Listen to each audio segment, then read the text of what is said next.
Ladies and gentlemen, welcome back to the Phantom Tollbooth Cornerstone 2008 press tent. Joining us this afternoon is Aradhna with your special moderator, Darren Depew. Thank you very much for coming. I have here Chris Hale from Aradhna and his friend Mike. They're going to play us some music in just a bit. Aradhna's a little different from everything else you've heard here today. A lot of shredding guitars. Well, we have something that is more like world music. Can you describe for us what Aradhna is? We're a fusion band. It's sitar, guitar, and then tabla players from all around the world. Mike being one of them, join us to play with us. We have probably 15, 20, maybe even 30 tabla players around the world who play with us. It's mostly Pete Hicks on acoustic guitar, myself on sitar, and then a growing family. Like the family we had up on gallery stage the other day was 13 people. We had drums, bass, electric, and everything else. But the basic thing is fuse the acoustic with the sitar and sing devotional songs to Jesus from the Indian tradition, as in India, the India tradition of bhakti, which is devotion. It's a tradition that's about 1600 years old, worshiping a personal God with a devotional faith. And that's what we do. We worship Jesus with the name Yeshu, using sitar and guitar. Okay, how much of your band sound is an original creation of yours, and how much of it is adopted from things that you've heard having grown up in India? When we first began in 1999, I was doing a thesis. I was studying North Indian music to Jesus, what kind of music was out there. And out of all the hundreds of cassettes I listened to, I basically picked 15 songs which I really loved deeply. And I introduced those songs. They were in various different forms. Introduced them to Pete Hicks, and he began to create arrangements on acoustic guitar for them, which pretty much transformed those songs into something that he and I could deliver or share with the world. And so we went and found the composers, and we talked to the composers of those songs, and we're like, can we put your songs onto a record in this form, with different guitar chords and different styles? And they, for the most part, they all said yes. And so our first album, Deep Delay, is mostly a compilation, except for a song or two that we wrote. But the latest album, Amritvani, most of the songs are written by us. It's been, almost 10 years now since we've been doing this, and the experience of studying sitar, studying Indian music has enabled me to actually compose music myself now. And I collaborate with lyric writers in India who are deeply entrenched into poetry of India. Although I speak Hindi fluently, I'm not a poet in Hindi. So I haven't yet actually written any lyrics for Aradhna, but we've started to write the music. And of course we always do the arrangements. Okay, well, speaking of music, you have an interesting instrument here, the sitar, very common in India, but not very often seen in the US. I wonder if you could tell us about this instrument, but in particular, the differences between this and a guitar, which I'm sure we're all familiar with. Well, actually, you'd be surprised to know that people in America, when they see the sitar case, they say, hey, is that a sitar? As people in India, they see the sitar case, they say, what's that?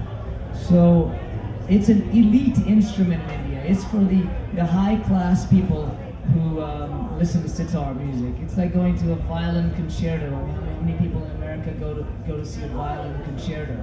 It's very rarely that you show up in Symphony Hall to watch, Wagner or whatever. Sitar is like that in India, so it's not very well known as such. The guitar is actually more known in India than sitar is. That's a bit surprising. Yeah, whereas it's really well known in California and other parts of the US. In fact, this sitar is the best sitar maker in the world, makes the sitar, and you can buy this sitar from the Ali Akbar Khan School of Music in San Rafael, San Francisco, California, for about $2,500. But if you go to India and you order it 9 months in advance, you can buy it for $550, 1/4 the price, and you get to see the Taj Mahal as well, buy a flight ticket, stay in a bunch of hotels. So that's pretty much the sitar. There's a ton of stuff to tell you about the sitar, but do you want me to keep going with it, or? One difference I notice is that the frets do not touch the fingerboard like they do on a guitar, and so I notice when you play, you do a lot of string bending. Tell us a little bit about the technique of playing a sitar. Well, probably demonstrating it would be a lot easier than telling you about it. But the reason those frets are bent like that, they're curved, well, it's because they facilitate a very, very long slide of the string. I will use it in a second. I guess I can slide that string much farther than a guitar can slide the string. Just press on it and I can get a fifth, and sometimes even a minor sixth of bend. And I'll demonstrate that in a second. But the other reason they're curved is because there's a bunch of strings underneath those frets. There's a whole set of strings. I don't know if you can see them. There's a set of 13 strings underneath, and you need space for those strings. And so if you had flat frets, they wouldn't be able to be. And those strings sound pretty cool. They sound like this.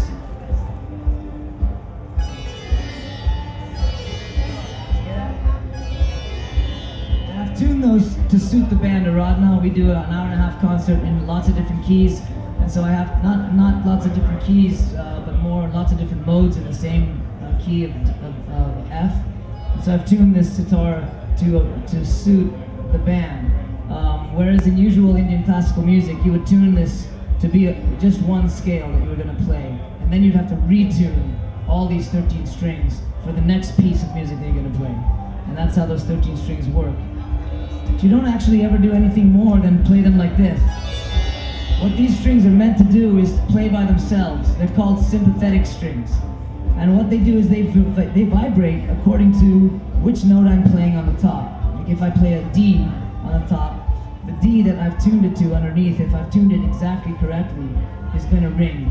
And it gives that double sound effect that has become loved on the sitar. Okay, one more question before I have a demonstration here. In Western music, we have a tonal system. It's 7 notes. It tends always to return to what we would call the tonic, or the first note. And then we have a rhythmic system, which is a repetition of a meter, 3/4, or 4/4, something to that effect. The music that you play, in what way is it different from the Western system of music that we're accustomed to hearing? And when you give our demonstration, what can we listen for?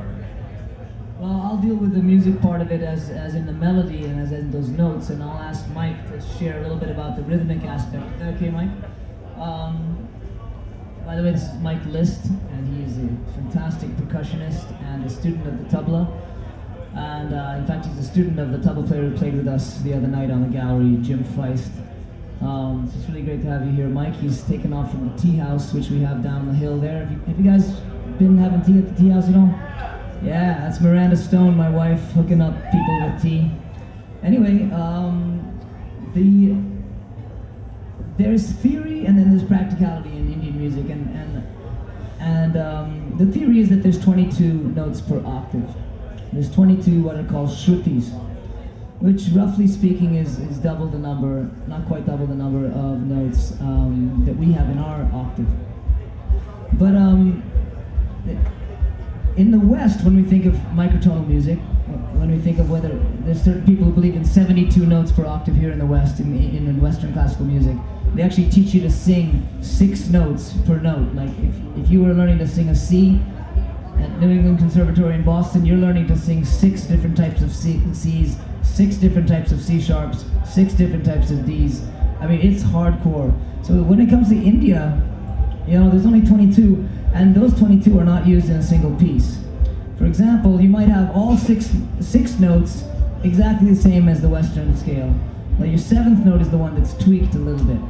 Or you might have another raga where all 6 notes are the same, but the 2nd note is slightly flatter than we were normally used to. And so it's very specific, and you actually, in Indian music, you don't often hear that out-of-tune sound you're used to, but you hear it in Turkish music a lot more. That flat 2 sound really, really out of tune. When you listen to some of those Turkish instruments, some of the Iranian instruments, you start to feel that out-of-tuneness. Whereas you listen to Indian music, I don't know if any of you listen to Bollywood or you listen to Indian classical, you do hear a lot of bends and a lot of unusual stuff, but you won't actually hear things that sound out of tune. Except on a couple ragas. And like there's a raga called Darbari Kanda, which you only learn in the 5th year of study, because that has a minor 3rd, which is slightly more flat, and a minor 6th, which is slightly more flat, and then is normally done. And there's a certain way of treating it. So, you know, don't think that Indian music necessarily is going to sound out of tune to our Western ears. I think, in my opinion, I think it sounds quite in tune. It's just that it's the embellishments that make it sound weird. Those kind of things are what make Indian music unique. But that was all in tune, what I just did there. It was, if I checked it with the chromatic Bose tuner, it would be fine. And so the out-of-tuneness is very seldom and carefully used in Indian music. and more commonly used in Middle Eastern music. Okay, well, let's hear a demonstration of some of what you do then. Do you want Mike to share a little bit about the rhythmic aspect first? Either one is fine. The rhythmic aspect of classical music is slightly different, but like the stuff that Aradhna plays, that's more of like similar to Western music, where it's a groove, you know, just in whatever, a meter 4 or a meter 3, and there's a certain groove that's only like a couple bars long. You embellish that. So it's very similar to West. That's in like the folk music tradition. In the classical music, there's this thing called tala, which is a time cycle. And the idea is it's a period of time that's divided up into, I'm not sure what the Indian word for it, it's basically measures is how I think of it.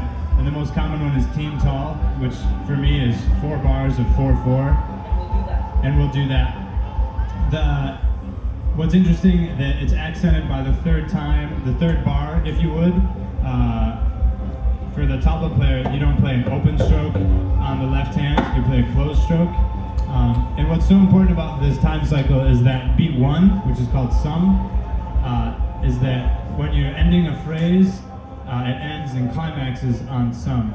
And in Indian music, you know, a sense of cadence or a sense of tension and release. You don't have harmony necessarily to do that as we do in Western music. You play a 5 chord, there's tension, a 1 chord, there's release. So in Indian music, they have these rhythmical cadences called tihais, which is a phrase that's repeated 3 times and ends on sum. So you feel this phrase and it's repeated, but it's slightly off, creates some tension, and then at the end of it, it lands on 1, creating this moment of arrival. So what I want to do for the demonstration is going to be fun. You guys are going to get involved. Because otherwise you guys will be bored out of your minds, especially with the music going on over there. You can't even tell what key we're in with that stuff going on over there. So you guys are going to get involved with this, and I'm going to get you to sing the rhythm. And I'm going to teach it to you not in the way they teach you in India with da din din da da din din da. That's too difficult for you guys right now. Just with English, except for one word in Hindi, which is kali. Can you say kali? It means empty. What he's saying is that in this rhythm cycle, there's an empty place. And that empty place is for me. I listen to that empty place and I go, oh, I know where I am. Otherwise, it just sounds like 4 bars of 4/4. But I need to know, because this is actually a 16 beat cycle. 1, 2, 3, 4, 2, 2, 3, 4, 3, 2, 3, 4, 4, 2, 3, 4 for a total of 16. 1, 2, 3, 4, 5, 6, 7, 8, 9, 10, 11, 12, 13, 14, 15, 16, 1. Now, most of that sounds all the same, so when I'm flying away improvising and having fun, I get lost, I don't know where I am. But that Kali, which is slightly different, the Kali, he doesn't actually, here comes. What he did with his left hand, you saw his left hand went flat. That's the Kali, and I hear that and I'm like, oh, we're coming home. In another 4 beats, we're gonna be home on the 1. And the 1 is really important in Indian music. You have to end all your improvisation on that 1 beat. So what you're gonna do with me is you're gonna say 1, 2, 3, 4, 2, 2, 3, 4, Kali, 3, 2, 3, 4. Okay? So the reason the last one is 3, 2, 3, 4 is because this rhythm is called Teen Tal, which means 3 claps, as it were. And so the 3 claps are the 1, 2, 3, 4, 2, 2, 3, 4, not on the Kali, and then the last one, the 3. So say with me, 1, 2, 3, 4, 2, 2, 3, 4, Kali, 3, 2, 3, 4. 2, 3, 4, 2, 2, 3, 4, Kali, 3, 2, 3, 4, 1, 2, 3, 4, 2, 2, 3, 4, Kali, 3, 2, 3, 1, 2, 3, 4, 2, 2.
Kali, I always knew where I was. And so without you saying it, I could still know where I am because of the way he would play that left one.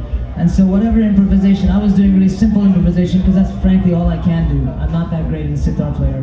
I play in a fusion band, that's why I play in a fusion band. And I'm learning, actually next week I'm going out to California, right to near San Jose, and I'm studying with my teacher who comes from Calcutta. I fly from Toronto, he flies from Calcutta, we meet in San Francisco.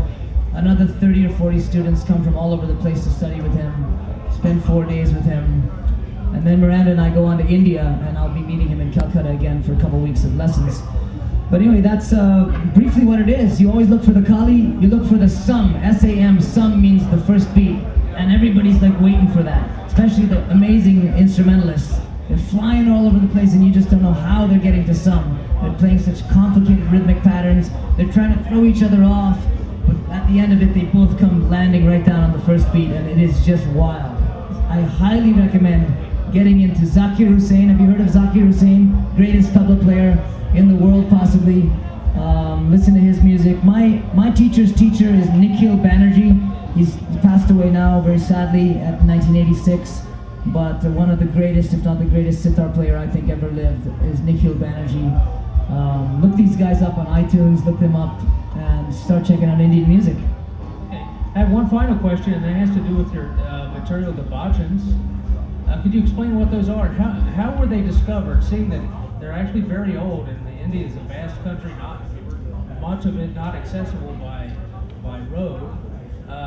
And how were these discovered? Were they discovered by someone, or did they just filter through the population?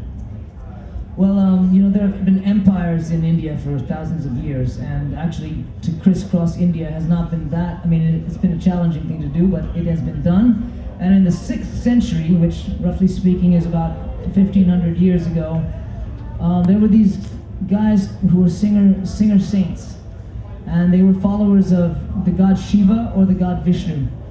And these two gods now under Hinduism are considered all one, but honestly in those days Shiva and Vishnu were kind of up and against each other.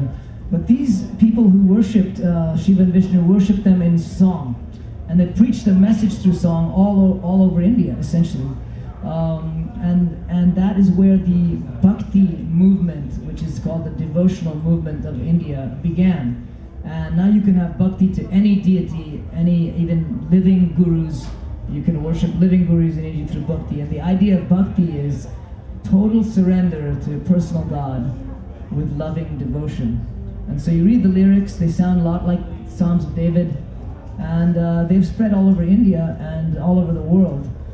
Now, as the message of Jesus also came to India through the German missionaries and through the British missionaries, that's what the Imaginarium tent is all about if you've been hanging out there, bringing the gospel and also imperialism all over the world. This kind of music was heard. You could hear it easily. You didn't have to go into interior village. You could go to Calcutta or Mumbai and you would listen in the temple and you would hear this music.